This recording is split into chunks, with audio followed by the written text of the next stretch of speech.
Tonight, Page's Petals of Powerful Movement take the spotlight on Kelowna After Dark.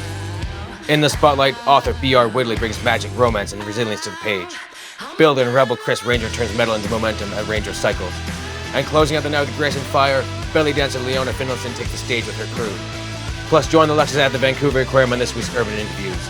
On the creative edge, contrast chaos and the art of standing out. Get ready, After Darkers. And now, here's your host, Silver LUXX. Hey, what's up, you bold, brilliant, beautiful beings of stardust and sass? Welcome to Kelowna After Dark, the best place to be once the sun goes down. It's also the only place in town where you can spill your creative soul, sparkle while you do it, and maybe accidentally cry and glitter. No judgment, I've done it. It stains, but it's fabulous. But here on CAD, we don't just show up, we show out. We speak loud and we create like our lives depend on it, because sometimes they kind of do. And tonight, we've got guests who are walking proof that passion builds empires. Whether it's through words, wheels, or a whole lot of hip shimmies.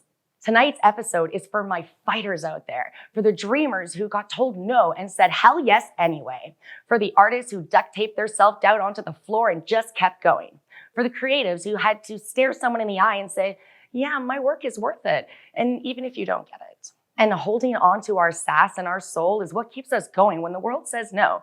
Because let's be honest, no is something every creative hears a lot. No, not now. No, not good enough. No, that's not how it's done. And that's when we rise up and say, oh, sweetie, watch me anyway. Let's talk about that, actually. One of the most brutal parts of being a creative, selling yourself.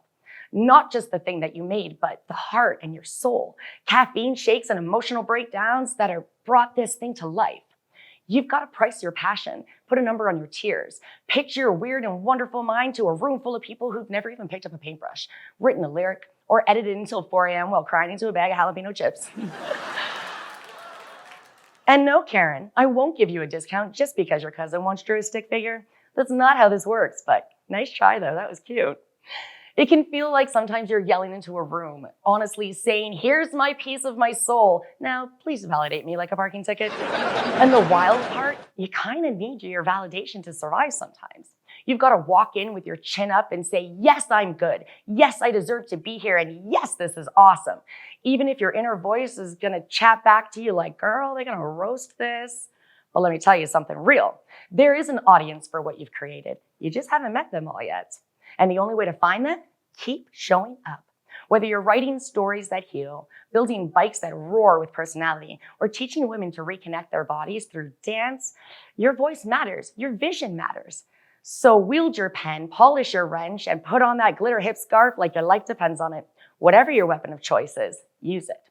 Heck, grab a glue gun and a glitter bomb if that's your jam. Just donate it at the crew. But if you're gonna cause a scene though, it might as well be fabulous, right?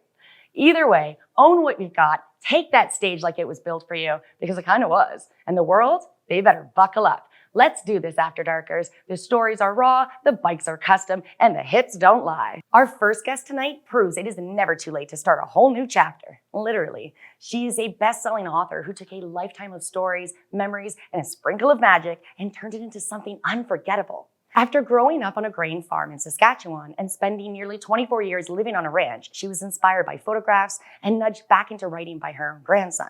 She spun a simple short story into Bestowing H, a fantastical novel that blends real people and places with a world full of wonder. And darling, this isn't some dusty journal entry. This book is bursting with imagination. Her debut novel launched straight to the top of the charts, claiming the #1 spot on its first week. A powerful entrance into the literary world.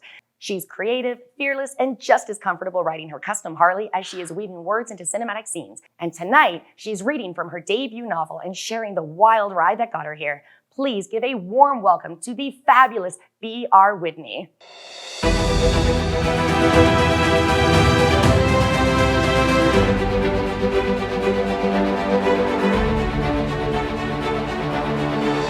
Hey, pretty lady, welcome to the show.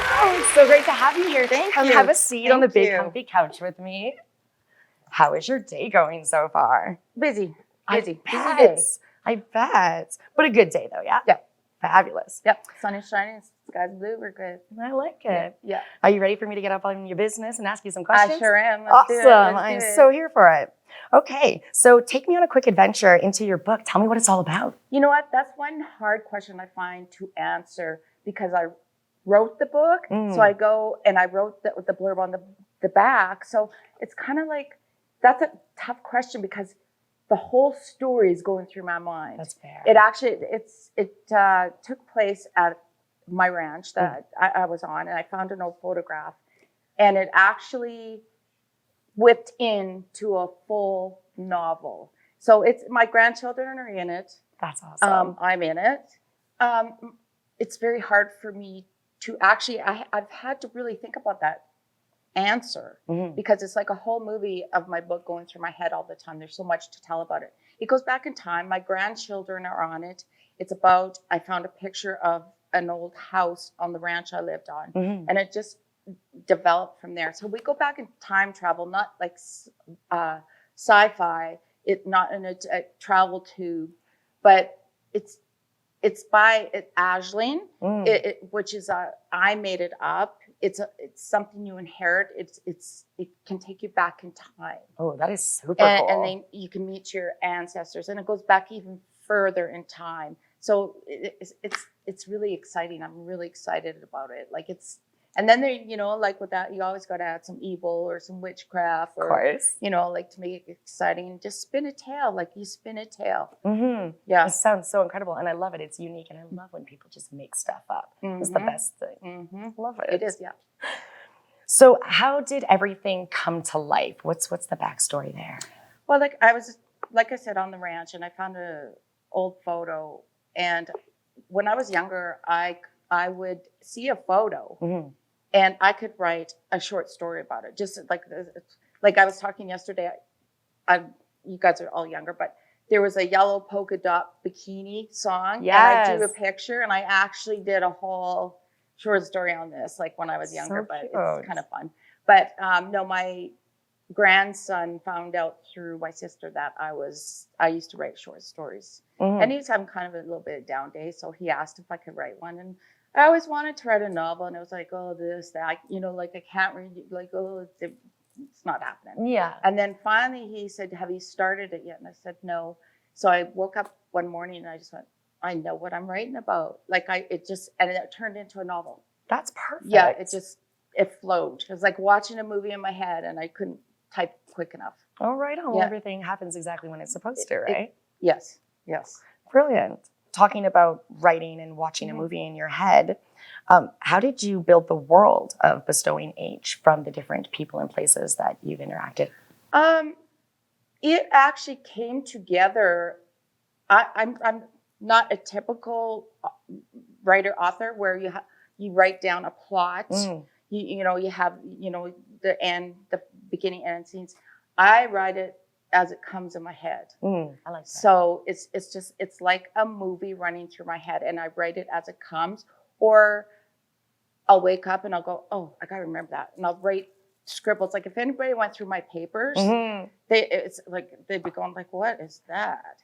So it's kind of, that's how I write. It's a movie in my head. Well, it seems to work well for you. Yes, thank you. That's great. Lots of people dream of having their book published, but never actually get past the fear. So what made you hit publish and go for it? Even now that it's published, there is a fear. But I had a friend that had published a book, and I went to her reading, and I was just mesmerized by it. And so she got in touch with me. We had many meetings and told me how to go about finding a publisher. And then it goes back onto the back burner, and you kind of forget. And then Chris, my partner, he said, just do it, Renee, like go for it. Heck yeah. And so I got a hold of some publishing houses, and this one Frisian Press came about and went full tilt on it. That's amazing. Yeah, and the book was already finished writing. So it went really quick. Right on. From start to finish of publishing, yeah. And then straight to #1 in a week. Frisian Press #1. That's incredible. It was pretty incredible. Like, congratulations. That is a big damn deal. Thank you. Very awesome. So you also mentioned that you have a love for mystery and a touch of the dark side. So how does that creep into your writing? Most of the books, I'm a very avid reader. I like mysteries. I have certain authors that inspire me. And it just flowed into this story. Like, I mean, I'm very descriptive, and that's how I like to write. I actually was a papered chef at one time in my life. Nice. So my quote is, "People eat with their eyes." Oh, I love So that. it's like you eat with your eyes first. So if you make things more descriptive in words, they're they're going to pick that up. Yep. Absolutely. Honestly, though, I was able to dive into a little bit of it, and I love your writing style. It definitely does take you there. It's immersive. Thank I love you. that. Thank you. Frisian Press called you a bestseller in just 1 week, like we were chatting about. So what did that moment feel like, and did you celebrate? It was surreal. Like, I actually kind of got teary. Like, it was overwhelming almost, because it's like, wow. Like, right? I mean, from me sitting in my dark little corner and writing, like this, I can't write fast enough. And like sometimes I'd write 10 hours a day because I couldn't quit. Yeah. And so to actually go back to that and find this out, it was like, it was like one of those. Yeah. And yes, I have taken my book up a mountain. Nice. I've hiked it up a couple mountains. I've taken it on a bike trip. That's awesome. And you do your pictures and. Yes, I follow you, girl. No? I got you. I saw. Looked like you had a great trip, by the way. It was fantastic. So right on. Yeah, we got a few more planned this summer, and that should be fun. Yeah. We just actually, it was funny, the other day we walked up Pincushion Mountain, and it was I was like, I schlepped my book all the way up there, and I kept looking at the top, and it's like, holy. When I got up there, it's like, yeah, no, I'm finishing this, and we're taking pictures. Heck yeah. Yeah. Oh, that's awesome. Yeah. So you made an adventure, and then your book's going to come on ventures with you. It that does. seems so meta. It does. Yeah. Love it. You've said that this is just the beginning of this series. What's next in this for you? I'm almost finished the rough draft of my second book of this series. That's exciting. I'm pretty sure it's going to be called Aisling Inception. Oh, I like that. And instead of taking place in Alberta, it's being taken place in Ireland. Oh, nice. And I have traveled extensively. So it's in a drafty old castle in Ireland, and it really goes into fantasy there. Like this, it is so much fun to write. So I love it. Yeah. That sounds so fun. Yeah. Okay, you let me know as soon as it's out, because I'm sure basically going to eat this in a day, and then I want more. I will let you know. Love your writing style. Thank you. Thank you. Your creativity goes way beyond writing, of course. If we could dip into that, I've heard about doll houses and hats and Christmas villages, and you guys work on custom bikes together. So do you ever find that all of these forms connect in a way for you? I'm very artsy, and I'm very busy. I always have to have something to do. So, I mean, at one time I painted a Christmas village. My grandmother bought me, the whiteware. Oh, yeah. And I ended up, we moved here last September, and I ended up that I sold it finally because it got so big, and everything was hand painted. It was huge. I had special tables made up. It took up all the room. Then I went into doll houses because I saw the Queen's doll house. Of course. When you're over in England. I was like, I can do that. So right now there's one kind of sitting there waiting to go. It's huge. And I'm just very artsy. I have to keep busy. And then this happened. Yeah. And I can put all my thoughts into it. And just like your imagination, anybody's imagination is limitless. Like absolutely. Anything you can think of. And the more you do, the better you get at it. Fair enough. Yeah. Eh? It's like a muscle you have to exercise. Exactly. I like that. Yeah. What would you say to someone who's like, you know what, I'm not super creative? Is there a way to kind of jump in and push yourself? I think you could, but it's going to be something that you want, that interests you.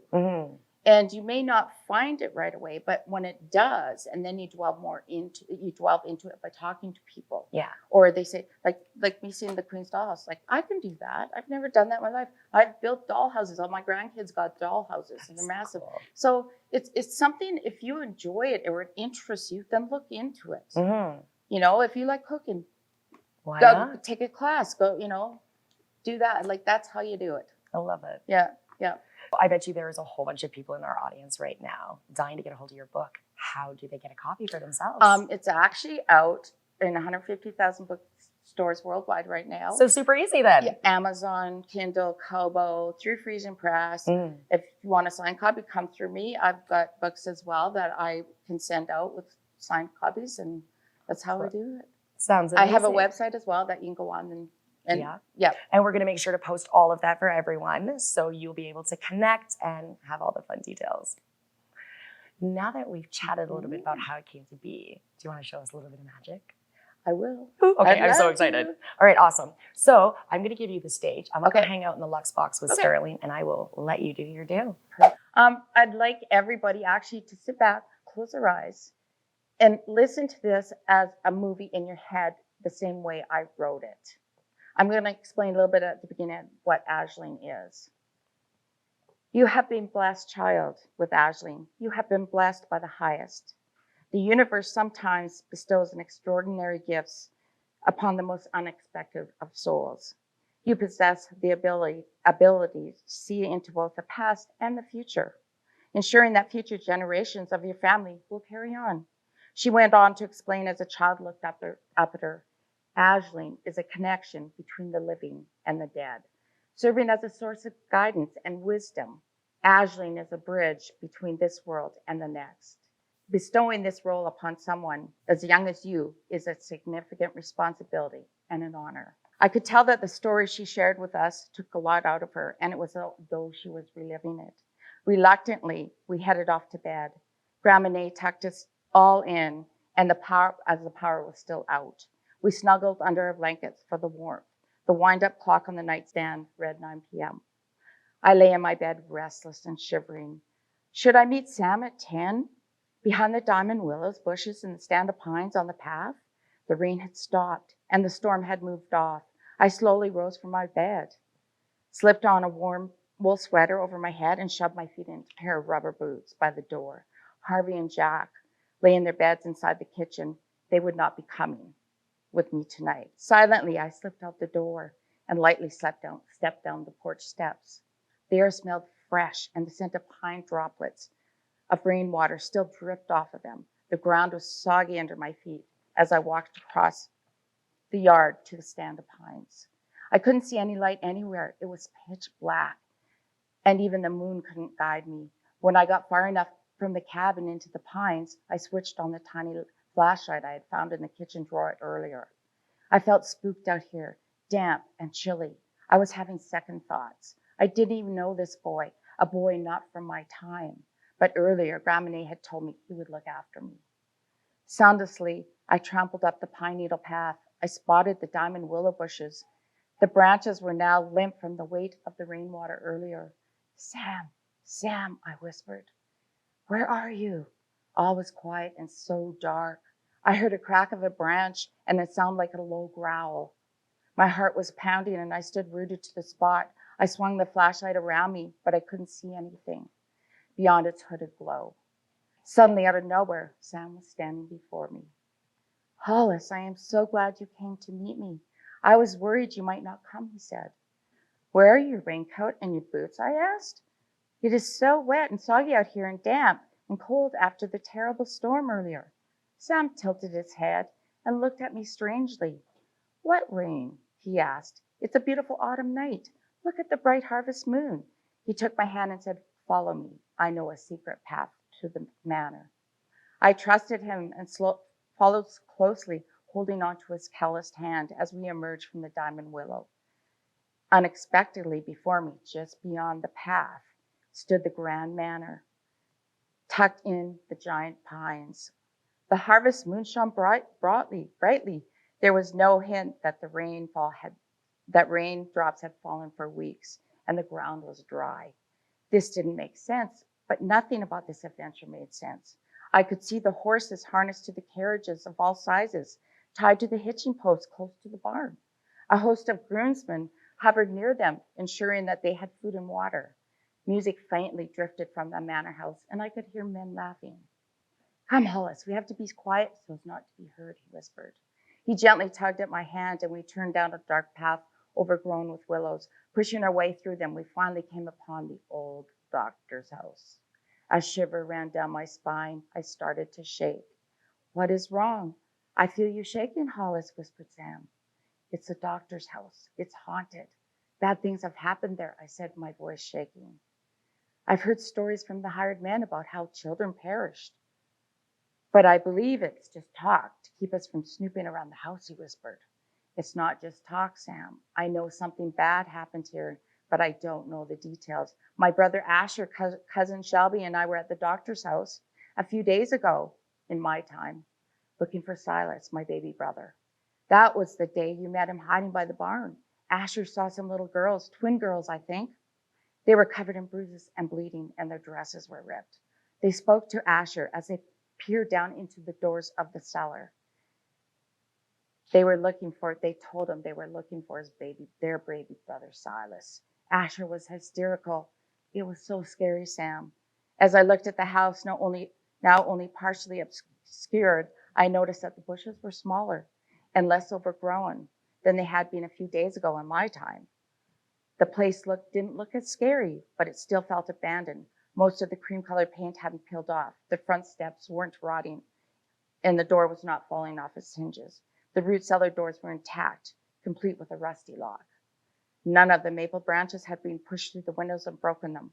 The house looked so different compared to my time. Still, I could feel its dreadful presence, and I was ready to pass by it quickly.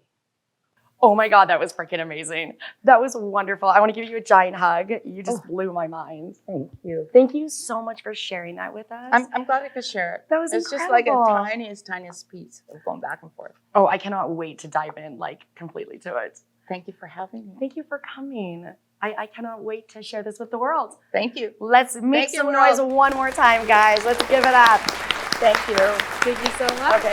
And we'll chat after. Yeah, we'll do that. Awesome. Thanks, pretty lady. Okay, After Darkers, we've been cooped up in the studio all day. And you know us, we're not built to sit still for too long. Let's take you along for the ride and see where the night took us on this week's Urban Interviews. Babe, we're on a last excursion in Vancouver. Something you've always wanted to do. Absolutely. Yeah. This place is so cool. It is very interesting.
Plastic bag jellyfish.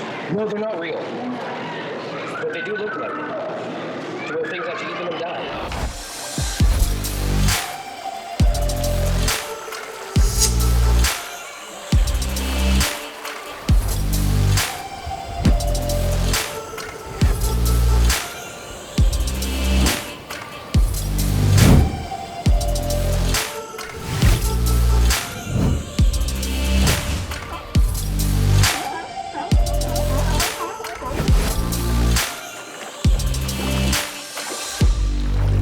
Babe and I are at the Vancouver Aquarium right now, about to get some food. And then a thought came to my mind. Do they serve fish? And if they do, is that insensitive? Okay, that was such a vibe. You know it's gonna be fun when the cameras come along. I don't even think we planned half of that. We just hit record. It is always an adventure when we're exploring. Stick around, After Darkers. We've got more magic coming your way in just a sec. You're watching Kelowna After Dark, and we're just getting warmed up.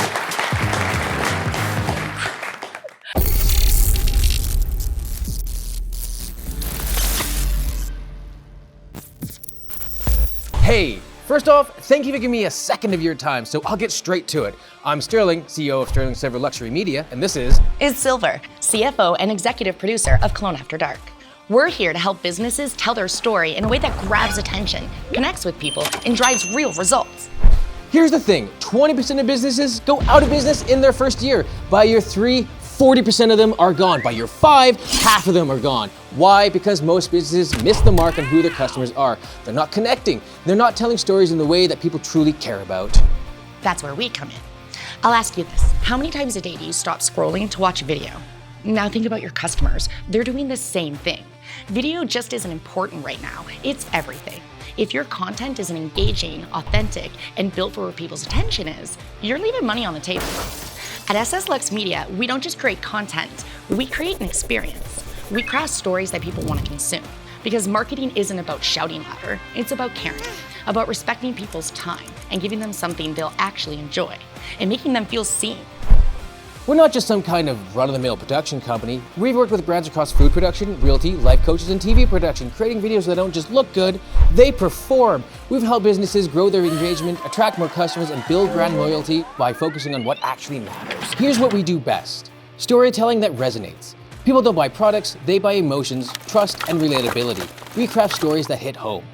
Content that works everywhere. TikTok, Instagram, YouTube, websites, you name it. We know how to create content that stops people in their tracks. Details that matter. We obsess over everything. Camera work, motion, depth of field, lighting, angles, copy, thumbnails, and even the time of day that we post. Every little detail is intentional, and that's how we help you win. Here's the kicker. The platforms have changed. It's no longer about how big your following is. TikTok, Facebook, Instagram Reels, YouTube Shorts, they're all interest-based. A good story will find its audience. The way you make better advertising? You listen. Spend time in the comments. Understand what your customers want to know. What can you do for them? How can you help? That's the secret. When you approach content this way and back it with strategic tweaks and a little budget boost, the return on investment always comes back. Listen, I'm not here to tell you what you need. You already know your business better than anyone else. My job is to help you show off that business in a way that connects to your audience, whether it's your customers, employees, or even your investors. Come closer. This isn't about making just another video. This is about making something that your audience can't stop watching. So let's do it. Let's tell your story, build your brand, and make something amazing together. When's a good time to chat? Whether it's over Zoom, email, or even DMs, we're ready to help you make moves. Thanks for your time. Let's crush it. Together.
Savor excellence.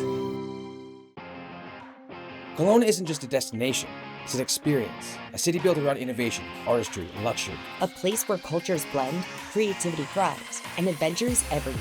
Hey, I'm Silver. And I'm Sterling, and together we're going to uncover the unique rhythm of Kelowna with Okanagan LUXX. Kelowna isn't your typical tourist spot. It's where luxury meets creativity, where innovation blends with natural beauty, where every experience feels curated just for you. From world-class wineries and handcrafted goods from local markets, public vibrant art, and cultural experiences, Kelowna has something unique at every turn. Whether you're a visitor or a local rediscovering your own backyard. But the true heartbeat of Kelowna? The people. The artists, chefs, entrepreneurs, and visionaries who create experiences you won't find anywhere else. We're diving deep into the culture, the flavors, the creativity, and the innovation that makes Kelowna more than just a place. It's a way of life. This is the Okanagan like you've never seen it before. This is Okanagan LUXX. Okanagan LUXX. Discover the art of experience.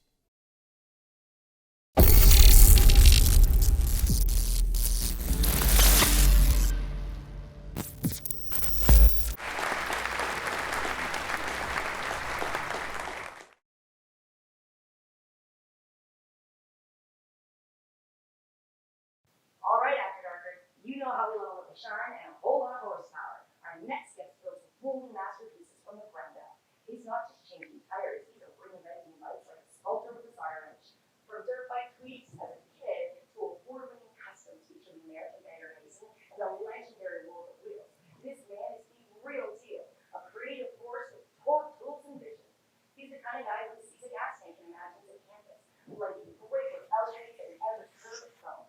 With over 25 years in the game, he's earned his stripes and sparks as one of the Okanagan's most respected bike builders. Let's give a thunderous welcome to the motorcycle fabricator, metal whisperer, and detail-obsessed legend, Chris Ranger.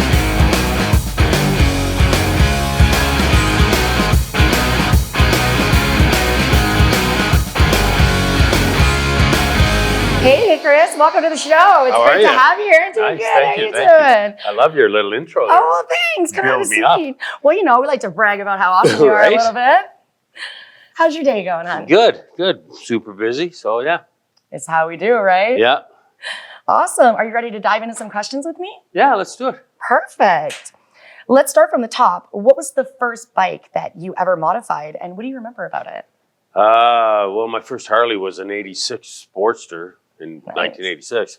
And I bought that brand new and then got in an accident with it on a rainy day, Oh my, heading to work one morning. that would be scary. Car pulled out in front of me. So yeah, I totally rebuilt that. Fresh paint, different sheet metal, different handlebars, you know. Changed, and a good excuse to change it up. Well, as one does. So, right? yeah. Well, it's good to see that you weren't too messed No, up it there. That would was have been brutal. it was knocked my helmet off. Nothing too major, you know. I wasn't banged up too bad. That's good. You've gone from dirt bikes to magazine-worthy customs. At what point did you realize, like, I've really got something special here? You know, I just started. I can't keep nothing. I can't keep nothing alone. I can't keep nothing stock. I got to play around with it and change it up, and you know, different paint, different handlebars, sheet metal, different wheels, exhaust, whatever. And I never set out to. I never thought I'd be doing what I'm doing today. Yeah, you just It was seemed just cold my to own it, eh? personal stuff, just to fix it up because stock sucks. So, Here, here. Yeah, I know. got to see your shop, and oh my God, that was amazing. The changes that you can do, like, blew my mind, honestly. yeah. I mean, there's some pretty cool stuff you can do to bikes nowadays. Cars as well. Anything basically with wheels. You know, you can have a lot of fun with it, right? Yeah, that's And so I mean, cool. you just take time, and if it doesn't turn out the way you want to, you take that off, throw it in the pile, and start over. Go So, again. Yeah, exactly. Right on. It's the method. Tell us about the bike that you got featured in American Bagger. What was about that build that stood out? Well, that started out as an O2 Electric Glide Standard, 2002 Electric Glide Standard, and it was black and just pretty basic. And when I bought it, it was like, this is a perfect base for a nice custom bike. It didn't have a stereo in it. It had all wiring for it. It had just stock seats, stock saddlebags, and everything was stock about it. And then I slowly built it up, stretched the gas tanks on it, changed the handlebars, stretched the back fender, stretch the saddlebags, put a 21-inch wheel on it. And back then in 2001, 2002, when I was building that bike, a 21-inch wheel on the front was a big wheel. Yeah. And now they're doing like 32s and 33s and everything. Oh, it's Seriously? crazy. The wheels are this tall off the ground. Wow. You've got to cut the neck on the frame and everything. And like I said, back then when I was building that bike, a 21-inch was a big wheel. Mm-hmm. And now they're huge. And yeah, I rode it to Sturgis. Wow. And the guys I was hanging out with, we went to a barbecue pit. And there was a guy there who was taking photographs and stuff like that. And he had an American Bagger lanyard on. Oh. And he started talking to me about the bike and everything like that. And the next thing you know, he's telling me to come down to a place that he has to do videos and still shots and whatnot. And it was right by a school. Okay. And I spent probably a half dozen times going back and forth while he was taking still shots because he wanted the wheel just in the right position, right? So I did that, and then about, I don't know, 4 months later or whatever, it came out on the newsstand. And you know what? The funny thing, I don't have a copy of that magazine. No way. I do not have a copy of that magazine. Oh, that's a bummer. All kinds of friends do, but I don't. So Well, it lives whatever. out there, I Exactly. guess, right? Yeah. That works. Yeah. I have And- to ask you, okay, so you mentioned about stretching tanks and stuff like that. So for us newbies and stuff who don't know what that is, how do you stretch a gas tank? There used to be kits you could buy. Custom Chrome and all these other companies used to have kits you could buy, and you could just you'd weld it onto the stock frame, stock tank, sorry. And 2 tanks that I've stretched just recently. I just bought a smashed up tank off of Marketplace. Got it. And cut the back of it off and stretched and welded it to it and stretched it back, cut it and shaped it the way I need it, and then welded it to it and everything like that. And you can buy aftermarket the tanks now that were the company that builds them actually is big enough that you can add more fuel to it if you want to. The tanks that I did were just skins, Okay. just to make it look good. It still is like a 3-gallon or a 5-gallon fuel tank. Mm-hmm. And then there's other bigger companies that actually repop tanks, and they make them like an extra gallon or 2 gallons inside because they're a longer tank. Got it. Mine are the ones that I built personal for myself are just for show. Hey man, But there's there's still nice, fuel right? in them, right? Yeah, But they're just a little bit longer, just so the bike flows and stretches, has a nice line to it. makes sense. That's important, right? What is the creative process like when you start a new custom? Is it like a full vision in your head, or do you kind of play with it and go? First thing I'll do is I'll throw it on the lift and start looking at it. Okay, well, let's, depending on if it's my bike or let's say it's a customer's bike, sit down and talk with him. How does he want it? Does he want it with ape hangers, or does he want drag bars on it? It's going to be his position, his style that he wants to sit on the bike with and such like that. Mm-hmm. And, do you want to go with a bigger wheel in the front? Do you want to go with stretch fenders and stretch saddlebags? Are we upgrading the stereo, that sort of thing? Mm-hmm. So a lot of times, like I said, if it's for a customer, I'll talk with them and see what their ideas are, and then kind of elaborate and make them. If it's a bad idea, I'll try and change their mind if I don't think it's going to look right. Yeah, that's fair. And take it from there. Have the customer come over every couple, 4 days, 5 days, once a week, whatever, and to see the progress and stuff like that. And it's a bit of an ordeal sometimes when you're waiting on parts and that sort of thing. Yeah, that's the nature of the game. It's a big aftermarket community with regards to the motorcycle industry. So you can have them pretty quick, but sometimes they're back ordered, and depending if he wants to go with pipes and stuff like that and some performance parts, that can take a little bit longer as well. So I try with something like that, with the paint and whatnot, I try and do all that kind of stuff over the winter. Yeah, that makes sense. So a guy has it by spring and he can ride it and show it off. That's So, important. Kind of flex a little, right? Well, when you're sinking in, you're paying $30,000 for the bike and you're going to put another 20 into it to make it your own. Yeah. You want to have it out on the road as soon as possible and it's good for me too, because he drops my name. Which is great, right? Right, exactly. Yeah. Let's chat about the world of wheels. It is one of the most elite custom circuits out there. What was it like stepping into that with a build that was completely your own? It's a little intimidating. I bet. You're all top shelf builders, cream of the crop type of thing. The bikes, the cars, everything is just top shelf. And you roll your bike in there that you built in your own shop or in your own garage or whatever, and you start looking around. It's like, wow.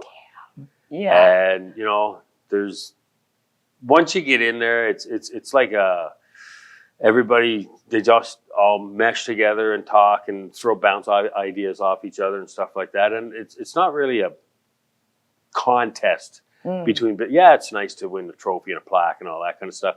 But at the end of the day, the guys they're just there to be friends with each other and stuff like that. So it works out really well. It was a good time. First, like I said, the first time I did it, I was nervous. And then the second time, you get a little more comfortable and you see familiar faces and stuff like that. Yeah, so that, you know, it's kind of nice. And it's always, I don't know if I can, pissing contest to see. Fair enough. Oh, look, he did that. Oh, I'm going to steal that idea. Oh, he did that. I'm going to steal that idea. So it's, you know, Nice. You bounce ideas off each other. You steal ideas from each other. And, you know, you might improve them. You might screw them up. Who knows, right? Fair enough, right? So it's pretty cool. Yeah, It was a lot of fun. It's 3 days. I think the bikes go in, the vehicles are there on Thursday, I think, and then it's open Friday morning to the public. Nice. So you're there all weekend. And I did it in Calgary for a couple, 3 years.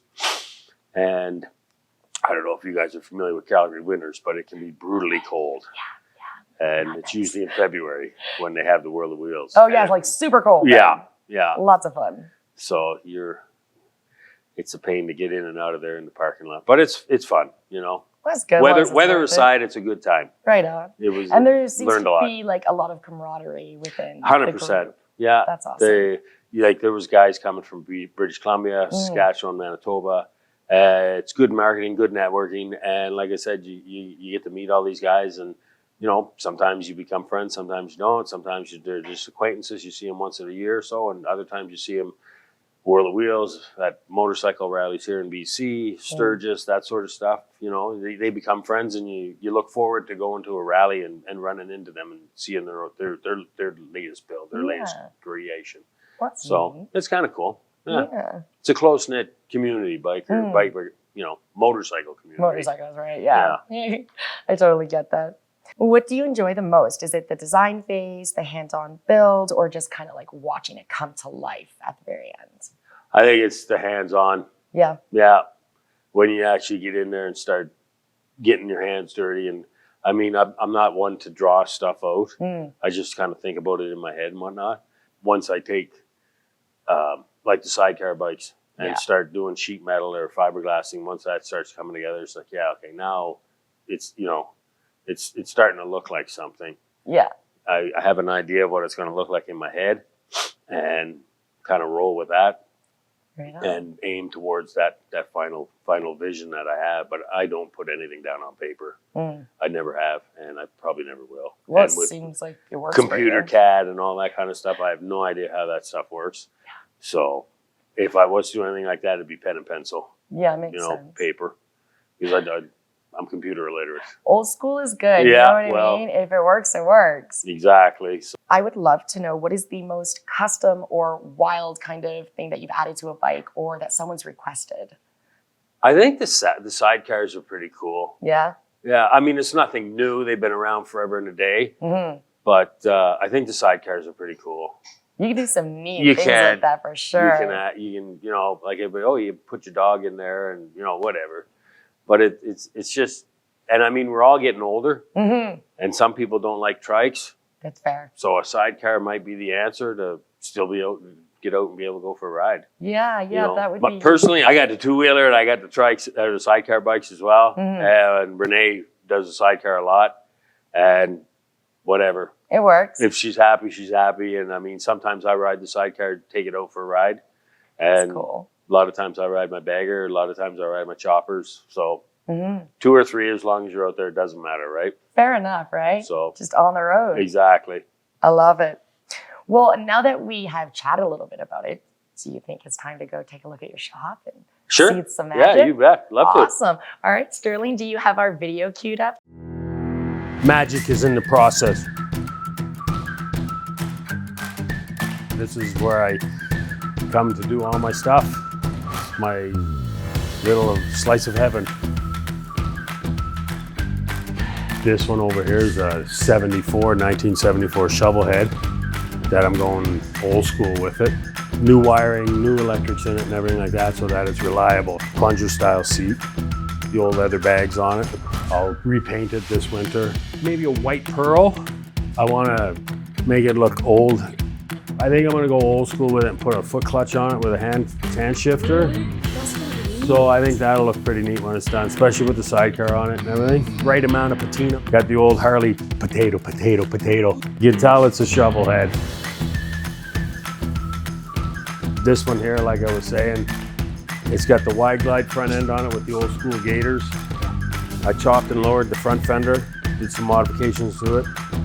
Took the flat side. It's an Evolution style frame. The motor and transmission are bolted together. This seat post isn't here on the new style frames. And then I put a plate on the back that you can buy, which eliminates having to have the motor and tranny together, and it bolts onto the motor and then bolts down to the seat post here so that I can put a twin cam engine in there. I had to cut the fins and do some modifications in the back because it's super tight. Fits in there though, but it's super tight. 88-inch twin cam engine married up to a 5-speed Evolution style transmission with a 3-inch open primary belt on it. 60 spoke rims front and back. I'll probably have it finished by next spring.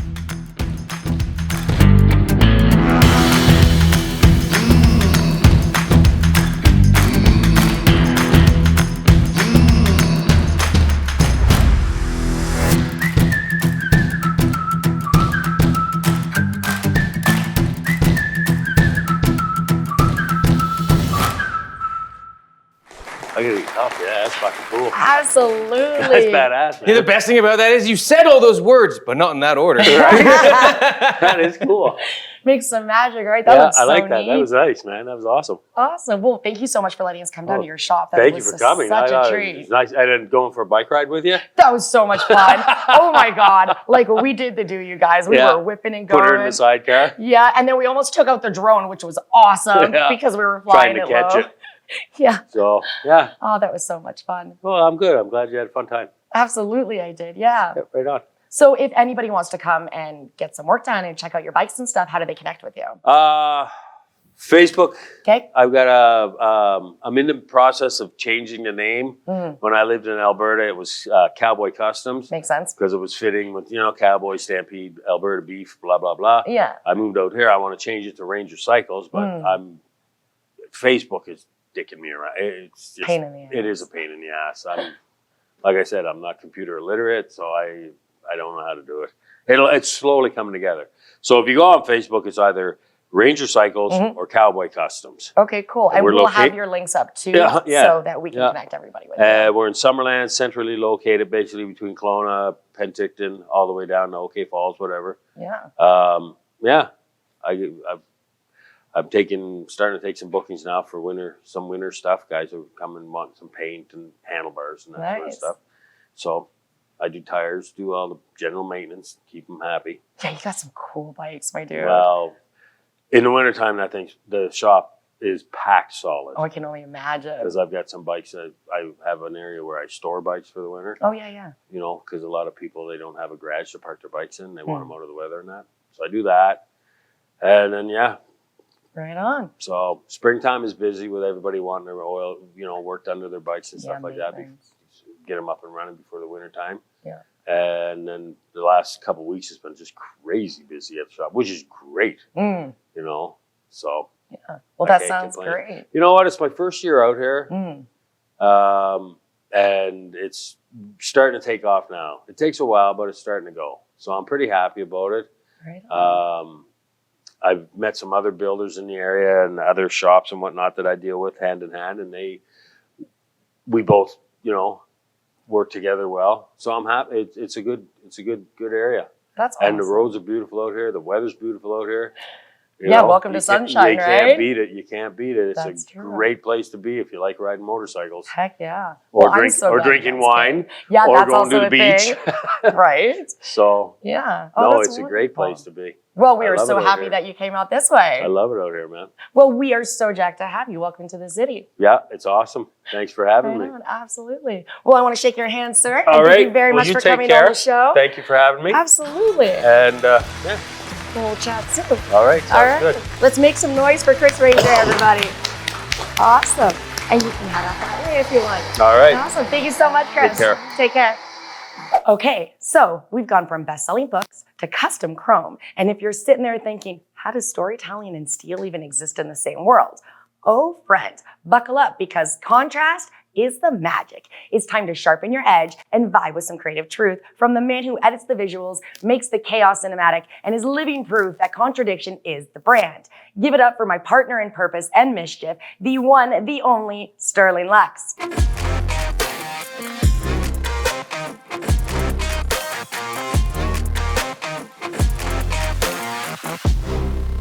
All right, y'all, how many of you are weird and you try and keep that under wraps? I know everyone at home just raised their hand, just like our cameraman did.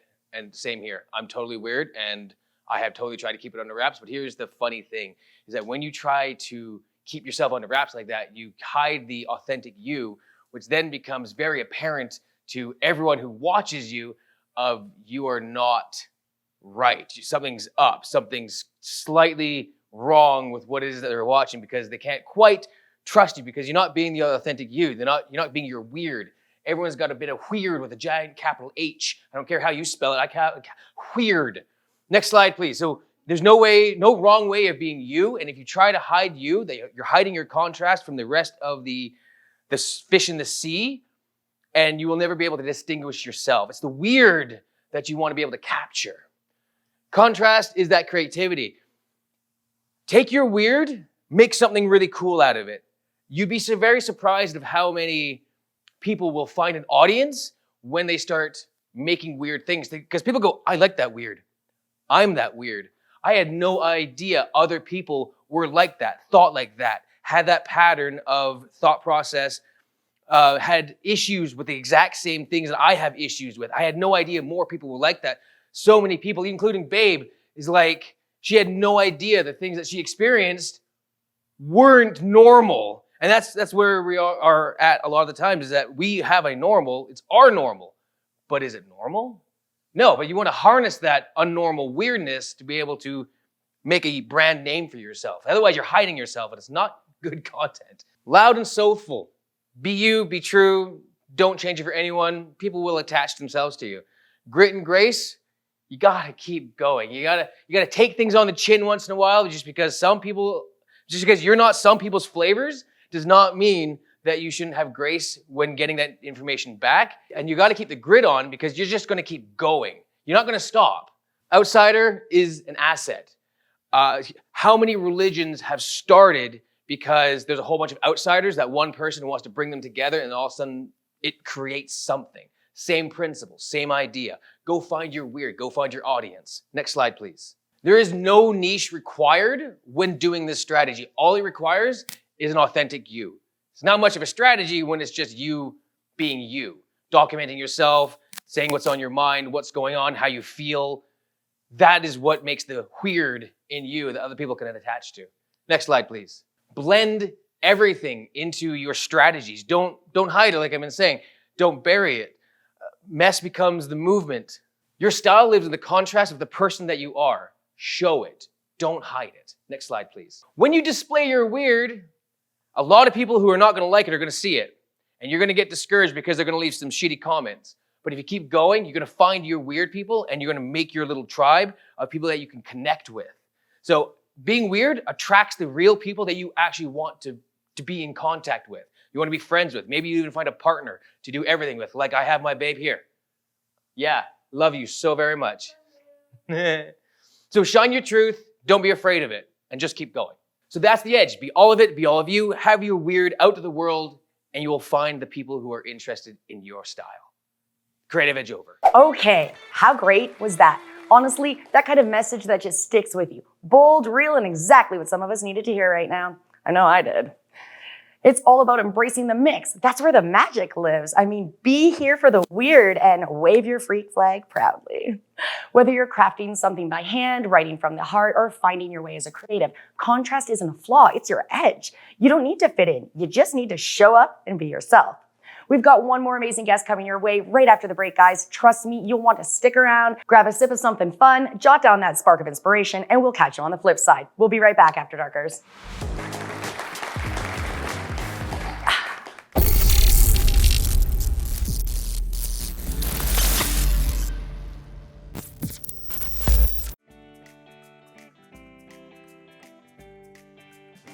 The characteristics of goat milk. Goat milk in itself is an extremely nutritious superfood. By leaving goat milk for pets raw, the perfect balance of macro and micronutrients are fully kept intact. Goat milk doesn't contain the bovine protein beta-lactoglobulin, which is a major contributor to dairy intolerance. All our frozen pet products are fermented and therefore lactose-free. Lactose is another contributor to dairy intolerance. Fermentation with selected bacteria like kefir and yogurt adds billions of probiotics to the goat milk. Fermentation makes the product acidic. Our stomach, and in particular dog and cat stomachs, already have a very acidic environment. The acidity also makes the product very stable.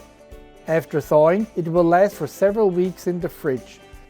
We recommend to use it up within 2 weeks because after that the probiotics will start to decline.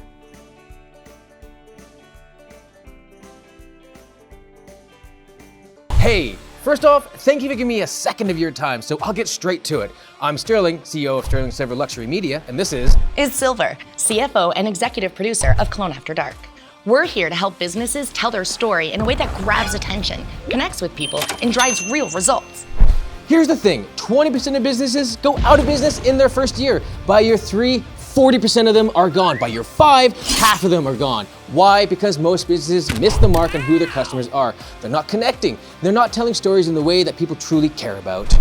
That's where we come in. I'll ask you this, how many times a day do you stop scrolling to watch a video? Now think about your customers. They're doing the same thing. Video just isn't important right now. It's everything. If your content isn't engaging, authentic, and built for where people's attention is, you're leaving money on the table. At LUXX Media, we don't just create content, we create an experience. We craft stories that people want to consume. Because marketing isn't about shouting louder, it's about caring, about respecting people's time and giving them something they'll actually enjoy, and making them feel seen. We're not just some kind of run-of-the-mill production company. We've worked with brands across food production, realty, life coaches, and TV production, creating videos that don't just look good, they perform. We've helped businesses grow their engagement, attract more customers, and build brand loyalty by focusing on what actually matters. Here's what we do best. Storytelling that resonates. People don't buy products, they buy emotions, trust, and relatability. We craft stories that hit home. Content that works everywhere. TikTok, Instagram, YouTube, websites, you name it. We know how to create content that stops people in their tracks. Details that matter. We obsess over everything. Camera work, motion, depth of field, lighting, angles, copy, thumbnails, and even the time of day that we post. Every little detail is intentional, and that's how we help you win. Here's the kicker. The platforms have changed. It's no longer about how big your following is. TikTok, Facebook, Instagram Reels, YouTube Shorts, they're all interest-based. A good story will find its audience. The way you make better advertising? You listen. Spend time in the comments. Understand what your customers want to know. What can you do for them? How can you help? That's the secret. When you approach content this way and back it with strategic tweaks and a little budget boost, the return on investment always comes back. Listen, I'm not here to tell you what you need. You already know your business better than anyone else. My job is to help you show off that business in a way that connects to your audience, whether it's your customers, employees, or even your investors. Come closer. This isn't about making just another video. This is about making something that your audience can't stop watching. So let's do it. Let's tell your story, build your brand, and make something amazing together. When's a good time to chat? Whether it's over Zoom, email, or even DMs, we're ready to help you make moves. Thanks for your time. Let's crush it. Together.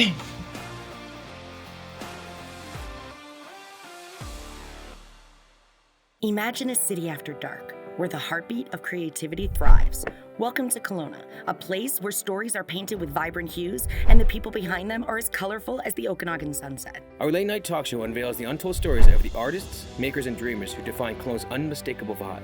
Meet the musicians who turn melodies into memories and the entrepreneurs who dare to dream big.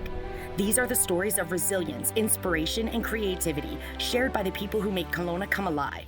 Our show brings their voices to life, creating a space where their stories are celebrated and their dreams take center stage. Where every story, no matter how small, becomes a spotlight moment.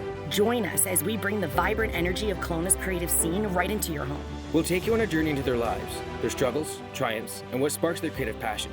We dive deep into the human connections that resonate far beyond the city limits.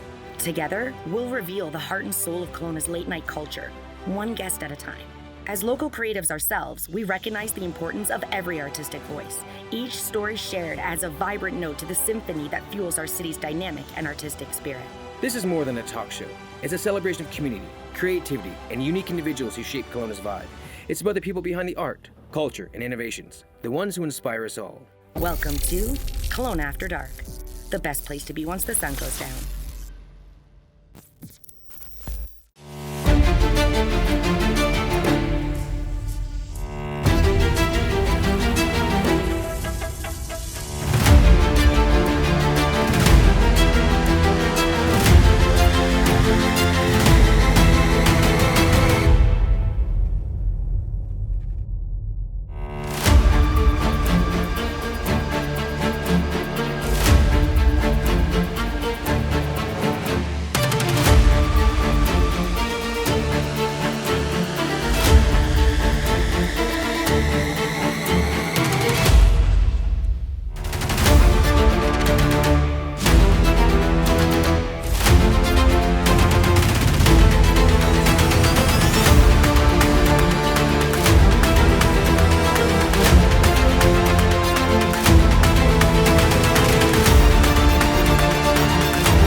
All right, my lovelies, this next guest is about to bring the rhythm, the hips, and the healing vibes to our stage. She's been a teacher, mentor, and performer for over 25 years, and the heartbeat of her movement is all about self-acceptance, self-expression, and community connection. Whether she's dancing on a beach in Crete or right here in Kelowna, Leona Finlayson has helped women of every shape, size, and season in life reconnect with themselves through the magic of belly dance. She's the founder of All Arts, Wellness, and Education, and her classes combine movement, mindfulness, mentorship, creating a space where women feel they can grow and heal and thrive. With roots in Slovenian folk dance, plus a background in cheer, yoga, and hip hop, Leona's unique style blends elegance, empowerment. From sold-out workshops at the Rotary Centre for the Arts to soulful sessions across the Okanagan, she's inspired thousands with her smooth moves and even smoother heart. And tonight, she's bringing a special performance to kick off her segment, joined by 3 of her incredible students. And I cannot wait to meet these lovely ladies and share them with you as well. Please give a warm welcome to the luminous, the soulful, and ever-inspiring Leona Finlayson.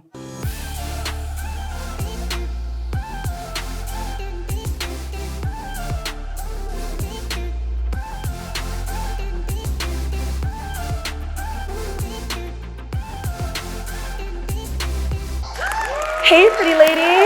It's so good to have you on the show. Thank you. So You great look to gorgeous. be here. You look fabulous. Thank you. So do you. Oh, thank you. So, are you ready to make I some magic? sure am. All right, Let's pretty lady. do it. Let's do it. I will leave the stage to you and your ladies, and I Okay. want to go watch from the LUXX box. Okay. All right, let's Get ready, do it. everyone. Here it comes.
ما تقول لي يا حبيبي من غيرك من غيرك مفيش حياة. يا حبيبي أنا من غيرك بموت. يا حبيبي حياتي عذاب، واللي غيرك في فايدة في الدنيا. انت فين قولي؟ ما حياتي من غيرك بلا حياة، حياتي من غيرك بلا حياة يا حبيبي.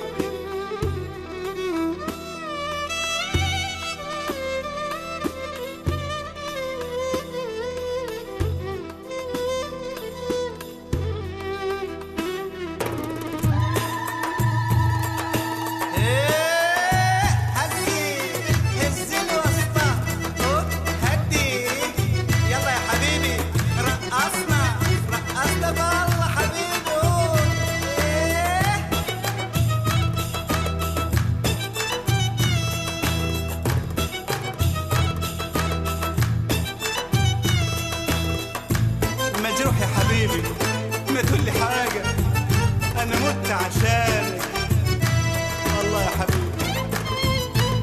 ما تقولي حاجة، ما أنا ليلي ما نمت. ما تقولي ما تقولي.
قولي أي حاجة فري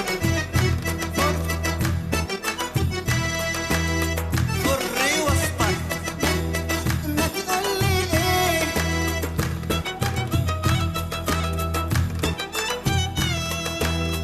ما تفري وسطك. قولي قولي قولي.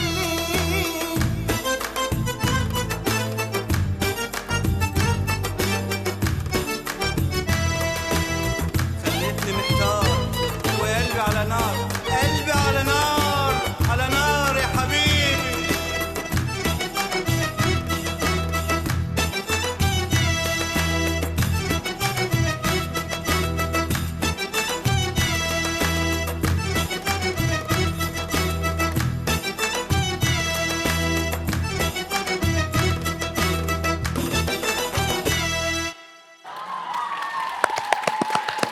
Oh my God, you guys, that was freaking amazing. Like, ladies, oh my God. Yes. All right, I'm gonna steal Leona away for a few minutes and we'll get you guys all up in mics and stuff. And then we'll come and chat with you guys too in a sec. Hey there, pretty lady, welcome to the show. Thank you for having me today. Absolutely. That performance was something else. Thank you. No, like, thank you for sharing that with us. Like, incredible. Gotta take every opportunity to dance when you can. Absolutely. Are you ready for me to get all up in your business? I sure am. When? All right, let's do this. You started dancing in your 30s and now you inspire women for over 25 years. Did you ever imagine from your first class that it was going to turn into this? No, I didn't even realize when I took my first class that I was going to be a teacher. Fair enough. So, but everything just kind of lined up, and I took my first belly dance teacher training when I was pregnant with my first son. That's super neat. Yeah. How was that movement with little It was the peanut only there? time I didn't hurt was when I was dancing. That makes So sense. I really am grateful for that. So yeah, it felt really good to dance when I was pregnant with both of my boys. That sounds really cool. Yeah. Right on. Some people think that you have to start dancing young to be any good at it, but you've shown joy and passion and that it doesn't matter at what age that you start. What would you say to somebody who's like, nah, I'm too old, I can't do that? Just do it. Yes. Like my philosophy now is, if not now, when? That's fair. Right? This I always wanted to do, so here I am doing it, because if not now, when? So if you want to take a belly dance class, if you've seen somebody dance, do it. Find a teacher that meets your needs, that makes you feel safe and beautiful, and take that class, because why miss out on having fun? Right? I love that. That's something that I truly enjoy about your approach to everything, is that it's inclusive and it's empowering. And I think that's really important for women to have. Yeah, no, safe space is really important. Mm. And just where you can explore how to move your body, because how do we stay healthy and strong? That's fair. How do we move our bodies? So it's really important to me that we're always nervous trying something new. So I always feel as a teacher, it's my job to try and make people feel as comfortable in their bodies so they'll keep moving their bodies. That's fair. And I mean, a lot of times these things are kind of pushed towards super young and super model looking and stuff. And all women, we want to know how to move our bodies that way because it is effective no matter what you're working with. And you can do it at any age, right? There's that aspect, is this movement is accessible to people of all ages. You know, maybe if you are more mature, you're not going to be doing some crazy back bends, Turkish drops. That's fair. But you can still move your hips. You can move your shoulders. You can learn to isolate your belly. Some of my teachers are in their 60s. No way, eh? Yeah. I love that. Right? That is freaking fabulous. I want to be that cool when I grow up. Me too. Nice. I'm here for it. You've taught in Crete and Mexico, across Canada, but Kelowna seems extra special. So what is about the community that keeps you here? My name, Leona from Kelowna. I mean, that's perfect. I mean, like, I can't live anywhere else now. Absolutely not. You know what? It's been a real joy because growing up in Vancouver, it's a much bigger community, but it's been a real practice and discovery of how to bring that community here, but also that there's so many women that maybe are retired, that are looking to reconnect with their bodies, or their kids have grown up and they're looking to discover who they are. So to try and meet those people is part of my journey. And and it's beautiful here. I mean, it's just really beautiful. Yeah, I hear that. I love it. People often describe your classes as healing, not just physically, but emotionally as well. Is there a time in your life when dance became part of your healing journey? 100%, and it still is. Okay, tell me about that. Oh, how much time do we have? Well, I mean, that was so exciting. I'm like, boom. Well, dancing through pregnancies, life is like this. And through all of this, dance has been my constant, from my troop mates to being able to move through my body and not hold that energy in. So of the most recent, my mom passed away, and to be able to be dancing before and after, it allows me to move through all of those emotions. So that works for me. May not be for everyone, but I feel like I am a better, happier person because I choose to dance. Well, that's good. And I'm so sorry to hear about your mom. Thank you. She lived a good life. She was the one that inspired me to belly dance. That's beautiful. She took a class with my brother 25 years ago, and I couldn't do it with them, and I was really bummed out. So it just worked out that I found a class in my neighborhood on my day off, and I was just hooked. Oh, that's awesome. So you can carry that with you. Yeah. Oh, that's delightful.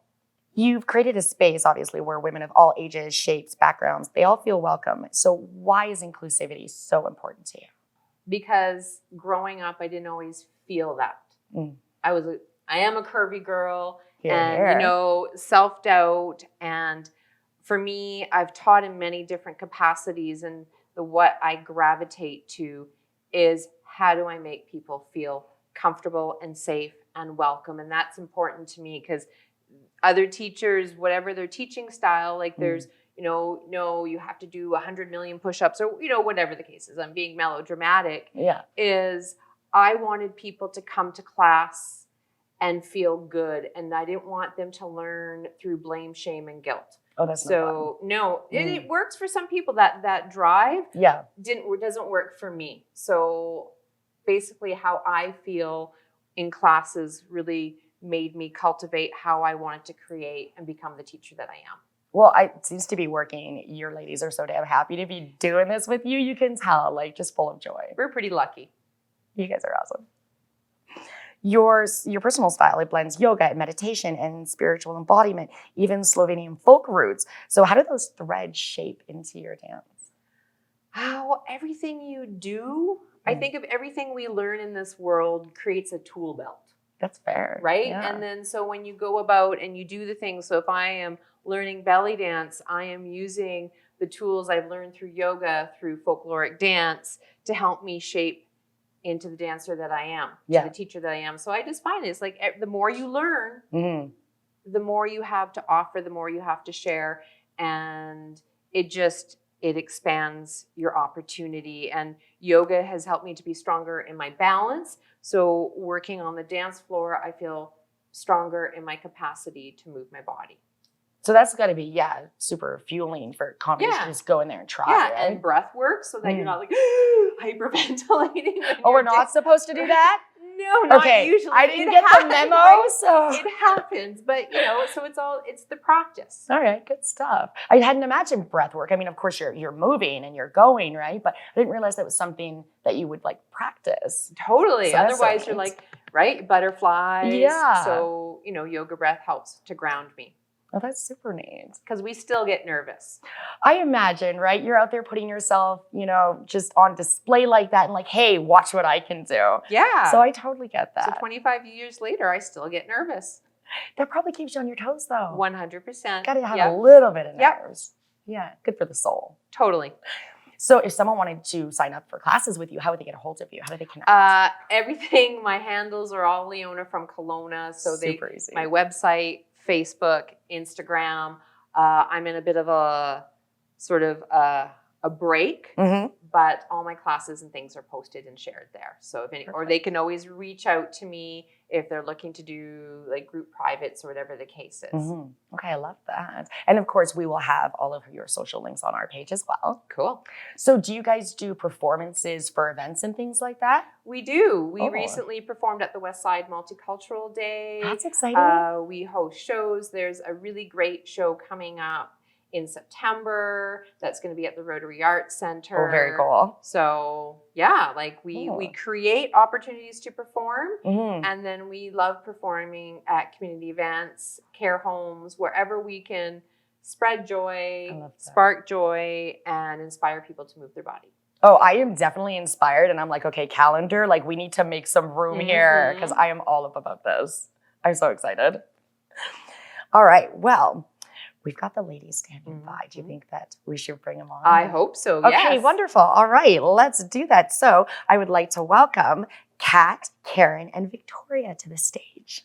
Fabulous. So how are you all doing today? Good. That's wonderful. You guys were so incredible. That was amazing. All right, well, Kat, I'm going to start with you. What first drew you to belly dance?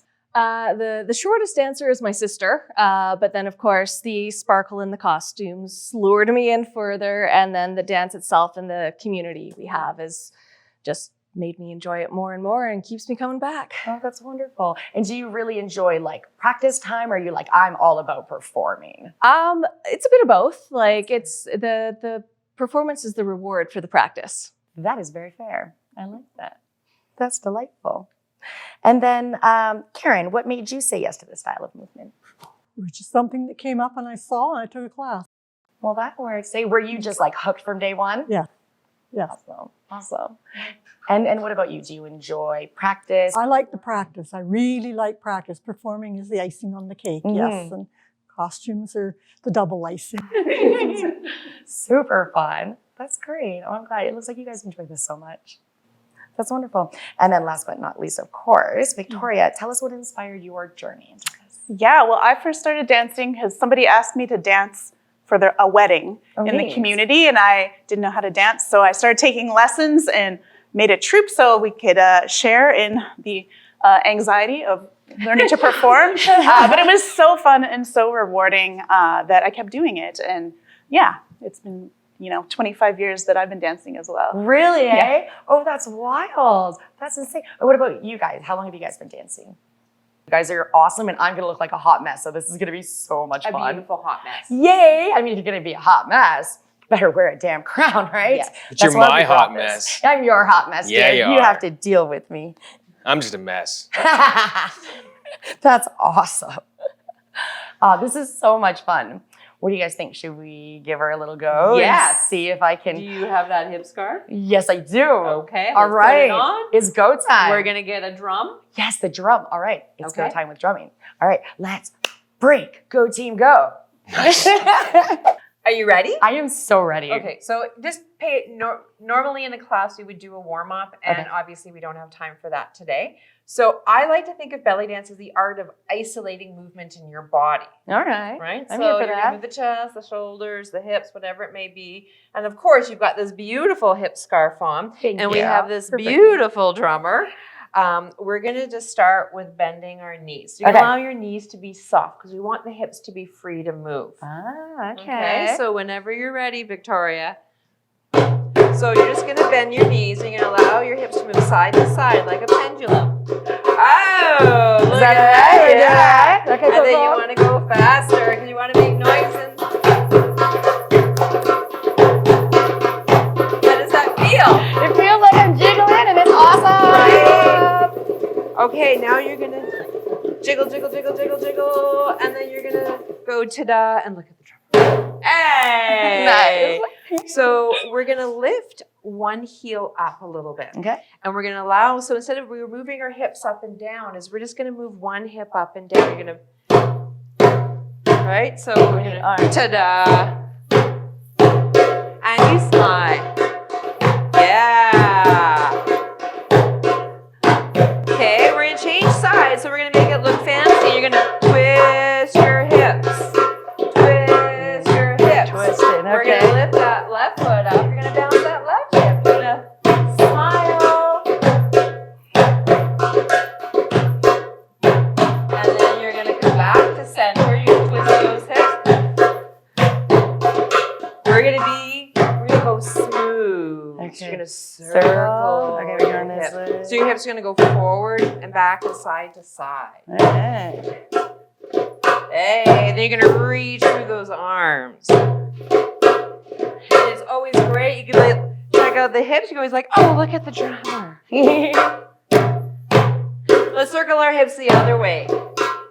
So it's like you're trying to like this touch way. all the walls. Amazing. You were born to belly dance. Hey-o.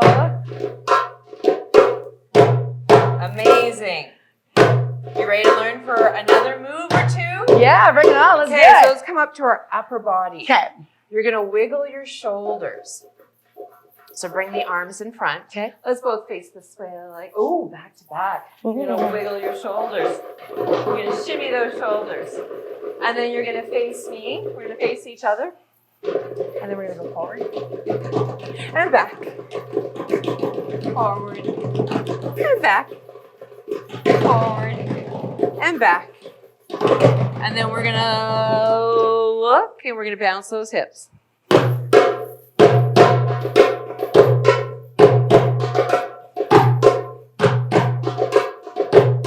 And shoulders. And then face the front and go like shimmy, shimmy, shimmy, shimmy, shimmy, wiggle, wiggle, wiggle. And if you're feeling really adventurous, you start to learn to Oh, you can shimmy around. and roll the belly. Oh, okay. Okay, hold on. We got the rule. So you got that Roll, undulation, yeah, right? okay. That up to down. You're working through your spine. And we So can this- shake with that? Yes. That's like, week 2, 3, 4, That's 5. like tap your head and rub your belly. 100% is. Yeah. So let's just add one little movement of traveling with the feet. So you're going to take that step, touch, step, touch, step, touch. You're going to add your hip.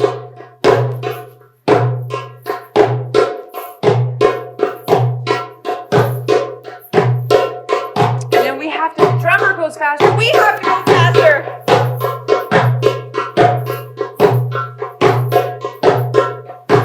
And if the drum goes really fast, what do? We can go. We can even shake the hip side to side. Okay. Oh. And the drummer goes faster, we go faster. And then we're going to do a beautiful pose. We're going to be like, and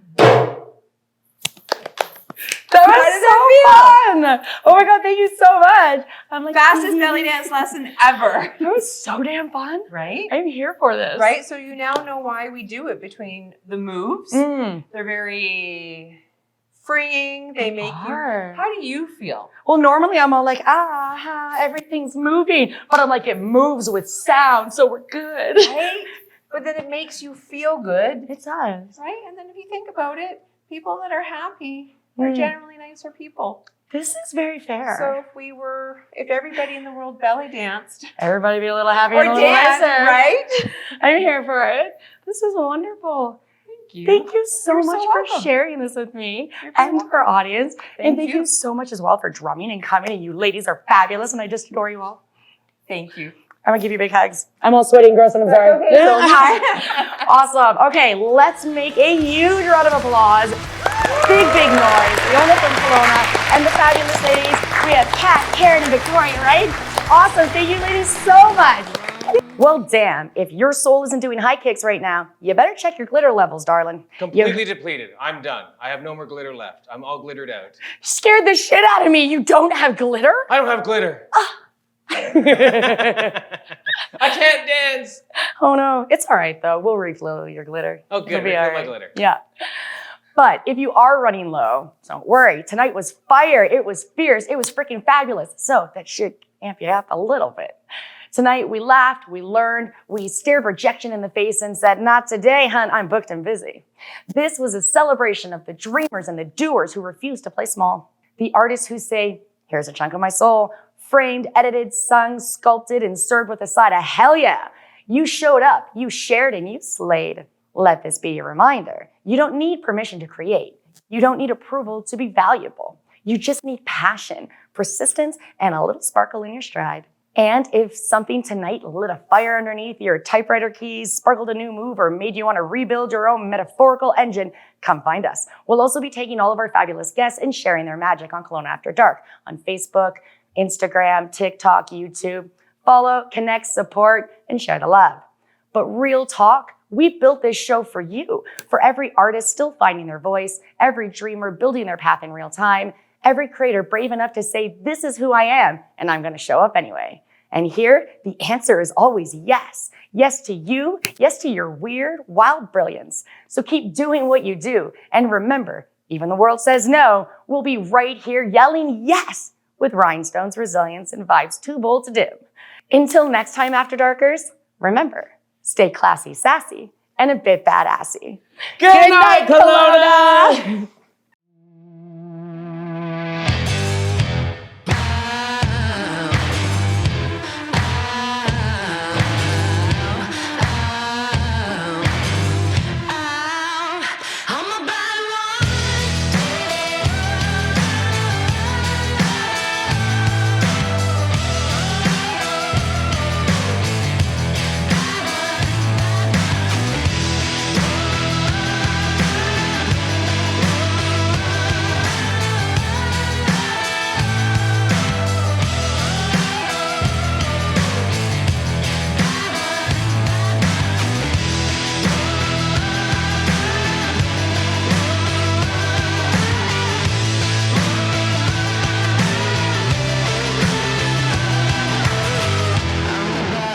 Is that a wrap? Cut.